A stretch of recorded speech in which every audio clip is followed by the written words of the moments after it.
I thought you owned the carpet people. I called They them said and they've been to the Chamber of Commerce. That's where. So see, the ordinance is working in that way Yeah. on complaint. But I told them exactly. I called the police and told them exactly. There was how many there were and what kind of a vehicle they had and where they went to. But we're more apt to have a citizen of Greensburg to come in and pay a fine regarding animal ordinance or something else in order for somebody passing through. well, I would agree, but I mean, I think, but yeah, when someone passed through time, they fine, period. But I mean, I don't think you're going to get a lot of the fines for animals. But when we adopted the animal control ordinance, we knew that that was not going to be a foolproof mechanism for collecting any of those penalties. And I think this ordinance, you can look at the same way. That it's the force of the ordinance will be the fact that you have the ordinance and you can call the police and enforce it that way. So I guess we'll go to the next step and see if we can't put something together. I think what we have to do is find out who is eligible under the law. Yeah, and a lot of that's going to, a lot of it will just depend on how the council wants to address it. Scott, do you have something? Well, I was just going to say, we definitely need to look at the ordinance for the door-to-door stuff, but we have an ordinance in place that regulates one specific type of selling. You had mentioned somebody selling furniture, somebody selling maybe carpet, different things like that. We've got the guy that sells the Velvet Elvises out by Tobacco Road, and they sell tennis shoes and stuff there. We have an ordinance that regulates one specific type of selling, which is automobiles. They don't allow anybody that doesn't have a car dealership in town to do tent sales in town. Can we, to pick up some of this other stuff, can we just amend that ordinance and add a variety of things, sales in general, or something like that, and pick up a lot of what we're doing? Like I said, we've got the one for the cars, and then you can amend that. Is that even legal? Well, that's kind of what I was. That's me and Rich are sitting here talking. That's what. Yeah, I mean, you start to get a little involved. I think you're. Yeah. Is that the question? Whose question when we did it?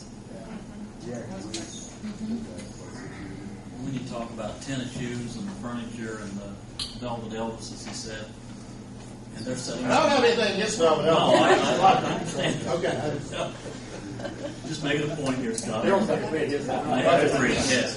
But if they set up on private property, there's nothing we could really do, right? No, we have nothing to do with it. Even though they may be outstate and That's right. As far as I'm concerned, if I can get away with it, they're going to sell furniture, you're going to do it on somebody's private property. They've always done that. They've always came and put a tent up at Walmart, got Walmart's permission. And I questioned them on that. I said, well, before, it's always been, they've gone to the Walmart and got permission and set a tent up there and sold. And I said, you're talking door to door with furniture? He said, yeah. And I'm going, well, that's a first. And it is. So they can go out to Walmart if they want to and sell from that lot if they have the permission, I guess. Yeah, we have. Or a gas station or. Scott will check on, make sure what they're. You do. You go out and check them out, don't you?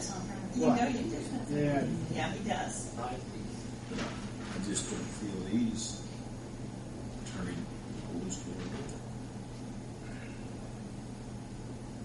You're still gonna get people coming. and then we have to say no.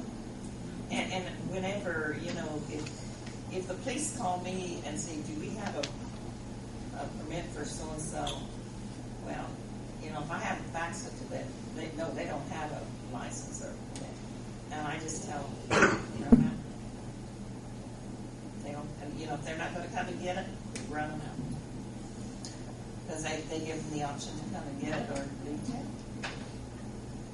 I mean, I hate to. I'm going to put a no soliciting sign on my door. And you can do that. Everybody could I if don't they want want them to. there. If I want to buy something, I'll go to the place where I purchase. Everybody could do that if they really wanted to. Mary, it may be. Yeah, it doesn't stop them from doing that. We talked to Steve that it may be something that you feel us, we may be able to better police through some standards, to make it periods of time where it specifically focus on solicitors who don't have their permits and go out. I mean, I don't know. I mean, again, he's got to be part of the equation because so much of that falls on his shoulders, or his department's shoulders. Yeah, they're the ones that have to go out. Anything else, council? Any other questions or concerns about any subject matter? No, the only thing I'd say is ask the newspaper for, I mean, they did a week and a half, 2-week article on the animal shelter on what they expected, what we were looking at in the ordinance and the whole 9 yards. And with more of an awareness for the people out there, I would say ask them if they'd do the same for this. I mean, to help us get us started in the right path, because I think it's just like June said, we don't hear it from those people out in town that people are peddling, and we really can't do anything about it until a situation arises like it did a while back, and you have a problem. So maybe we can ask the newspaper and the radio station to help us out, and whatever information they can give patrons out there to report things like that back. So that's what I'm saying. We want our citizens safe, Absolutely. Absolutely. but we also know that there's people that's how they make their living too. Some of them go door to door to make their living. Some of them are working for a company and maybe in stores or whatever, but still, and with the hard times, I mean, they have families to feed as well as the rest of us do. I do think one of the issues that comes up is a lot of your businesses who do quote unquote cold calling, where they're supposed to call on businesses, to solicit their business. I don't have a problem with the businesses. Well, I think they would want that, sometimes. Yeah, I mean, if you do decide to change it, you may want to just focus on the residential. Absolutely.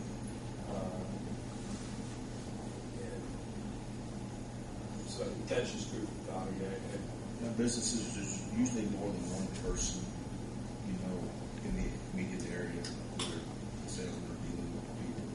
It's usually during daylight hours.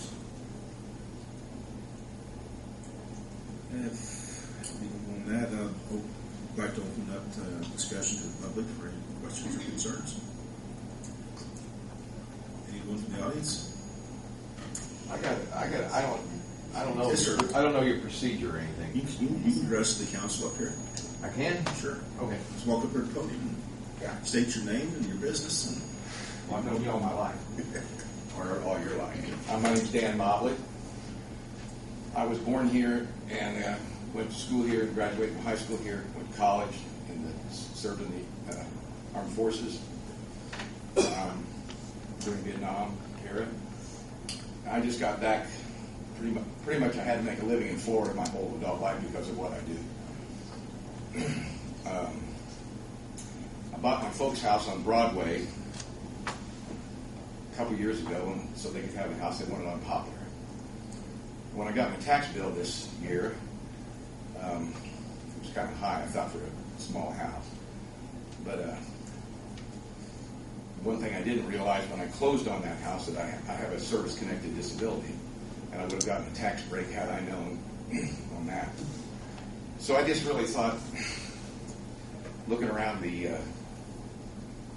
area there's a house on the corner, and just for apples and oranges, I decided to call down to the auditor's office because I knew that those people hadn't lived in that house that own it for the last 5 years. And it's a rental, and it's run down. It devalues all the properties around there. And since it looks like a slum, the type of clientele they rent to don't care about us or anything. They're loud, they have dogs. We've complained, we've had the police out. But anyway, when I called down to the auditor's office, they moved though, didn't they? well, they moved, yeah. But that's really what I'm here about. I pay $1,320 a year, which I thought was kind of steep for my taxes. And again, like I said, with my disability, I would have been less had I known. but they pay $100